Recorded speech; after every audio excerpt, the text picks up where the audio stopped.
Commencer la semaine.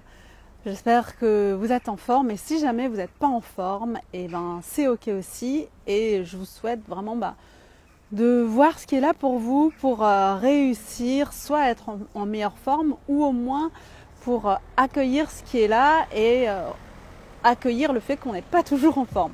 Voilà, coucou à ceux qui sont là. Aujourd'hui, on va parler de comment faire pour arrêter de procrastiner, surtout quand on voit qu'on est en train de procrastiner.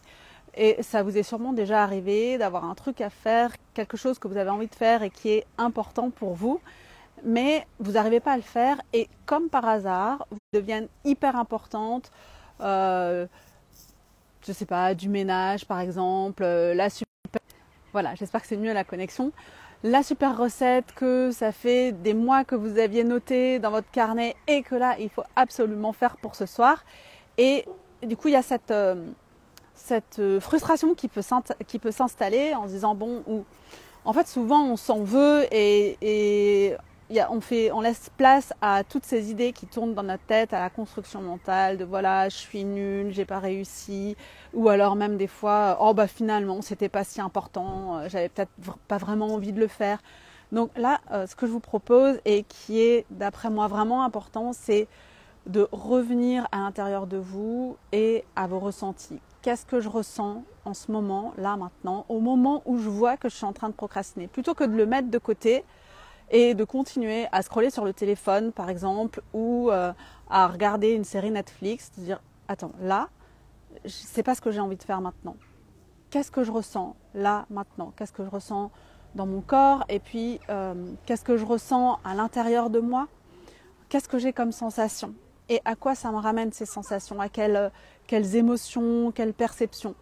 Et voir finalement comment je me sens. Qu'est-ce que j'ai comme peur? Pourquoi je ne fais pas tout ça?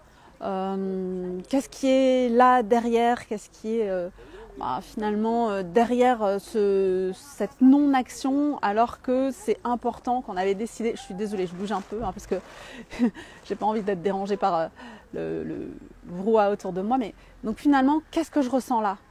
Et voir peut-être les peurs qui sont là. J'ai peur de ne pas réussir à le faire. J'ai peur de l'échec.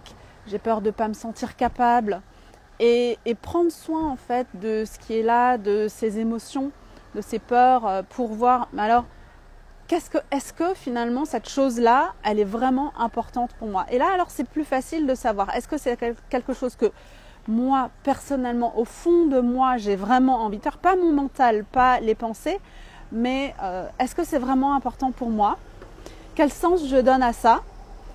Et si c'est vraiment important, parce que il se peut qu'on se dise ah ouais non finalement en fait c'est les autres qui m'ont dit que c'était bien ou voilà j'en ai discuté avec mon chéri, ma chérie, ou alors je le fais pour mes enfants, mais moi j'ai pas vraiment envie de le faire de cette façon-là.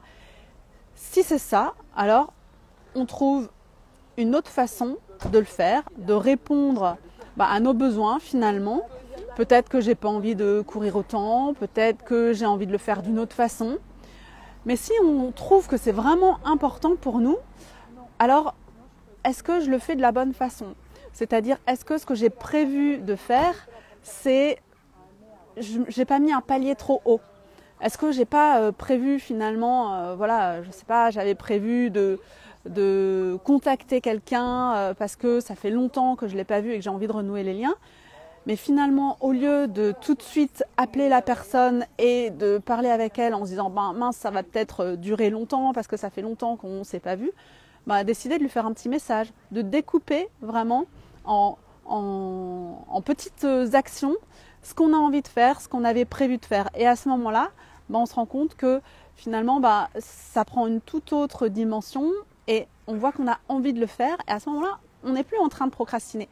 Donc quand on procrastine, c'est pas parce qu'on est nul en fait. Même quand on a ce sentiment d'impuissance, en fait on est impuissant parce que on n'arrive pas à faire la chose qu'on avait prévue, mais peut-être que c'est parce qu'on l'a pas prévu de la bonne façon, ou peut-être qu'on a prévu un objectif trop grand, ou peut-être qu'on n'a pas prévu de le faire avec les personnes qui vont nous donner envie de le faire. Donc c'est vraiment en revenant à l'intérieur de soi qu'on peut voir tout ça et qu'on peut faire le calme pour trouver d'autres idées. En fait, c'est même pas qu'on les cherche, c'est qu'elles vont arriver directement pour nous permettre de nous épanouir et de nous sentir beaucoup mieux.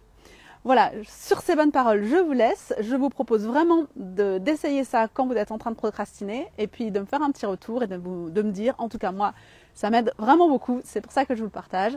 Je vous souhaite encore une bonne soirée, une merveilleuse semaine et vraiment de prendre soin de vous pour vous sentir le mieux possible. Je vous fais de gros bisous, je vous embrasse très fort. À la semaine prochaine, bye tout le monde!